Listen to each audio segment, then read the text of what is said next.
নমস্কার বন্ধুরা, ঐত্রিশ লাইফস্টাইল পরিবারের নতুন আরও একটি ভিডিওতে তোমাদের প্রত্যেককে জানাই আবারও একবার সুস্বাগতম। আশা করি তোমরা প্রত্যেকে ভালো আছো। আজকে তো দেখতেই পাচ্ছ যে আমি পুরো রেডি হয়ে শাড়ি টাড়ি পরে রেডি হয়ে নিয়েছি, আর রেডি হয়ে কিন্তু আমি একদম ব্লগিংটা স্টার্ট করেছি রাস্তায় বেরিয়ে এসে। দেখে বুঝতে পারছো যে কোথাও নেমন্ত্রণ আছে, সেখানে যাওয়ার জন্য রেডি হয়েছি। হ্যাঁ, ঠিকই ধরেছো। আসলে শ্বশুরমশাইয়ের ছোটোবেলার বন্ধু, ওনারই ছেলের আর কি রিসেপশন পার্টিতে ইনভাইট ছিল, তো সেখানে যাওয়ার জন্যই আমরা তিনজনে মিলে কিন্তু বেরিয়ে পড়েছি কাশিমবাজার থেকে। যেখানে যাচ্ছি মানে সেই কাকুর বাড়িটা হচ্ছে বহরমপুর ইন্দ্রপ্রস্থতে। তো অলরেডি আমরা চলে এসেছি।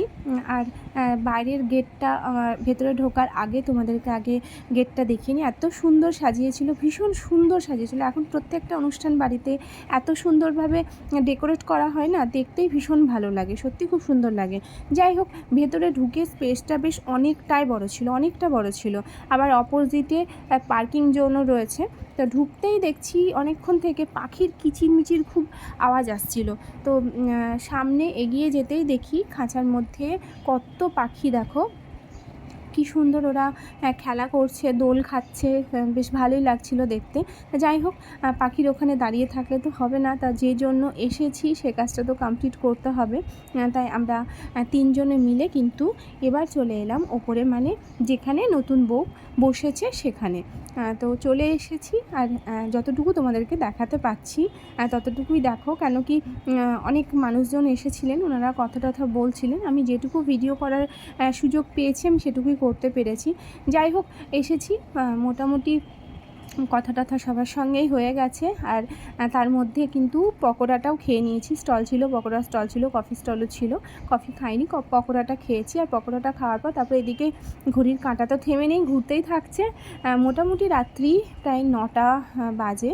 এবার যেহেতু বাড়ি ফিরতে হবে, যেতে হবে অনেকটাই, তাই আমরা দেরি না করে কিন্তু চলে এসেছি সরাসরি খাবার টেবিলে।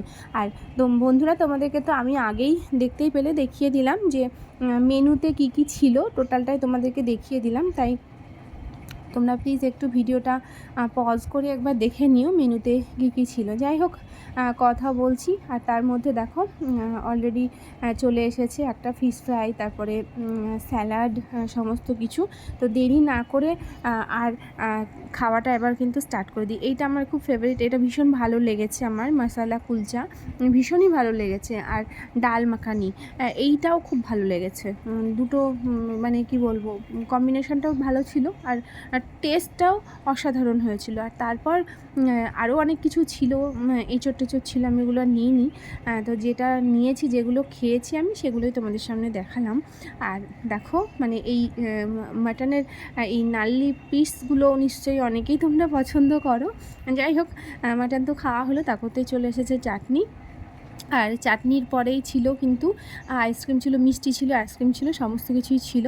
যাই হোক, আমাদের মোটামুটি বিয়েবাড়িতে খাওয়া দাওয়া তো কমপ্লিট হয়ে গেছে। তারপরে সবার সঙ্গে একটু দেখা করলাম, কথা টথা বললাম। আর বিয়েবাড়িতে এসেছি, একটা ছবি টবি না থাকলে, তোলা থাকলে হয়, একটা তো স্মৃতি হিসেবে রাখতেই হয়। যাই হোক, ছবি টবি তুললাম, আর তারপর কিন্তু এইবার আমরা বেরিয়ে পড়বো, বাড়ির উদ্দেশ্যে রওনা দিয়ে দেবো। তো বন্ধুরা, ব্লগটা ভীষণই ছোট্ট, তো কেমন লাগলো তোমাদের অবশ্যই জানিও। আর যদি আমার এই ব্লগটা তোমাদের ভালো লেগে থাকে তাহলে অবশ্যই চ্যানেলটিকে সাবস্ক্রাইব করে পাশে থেকো।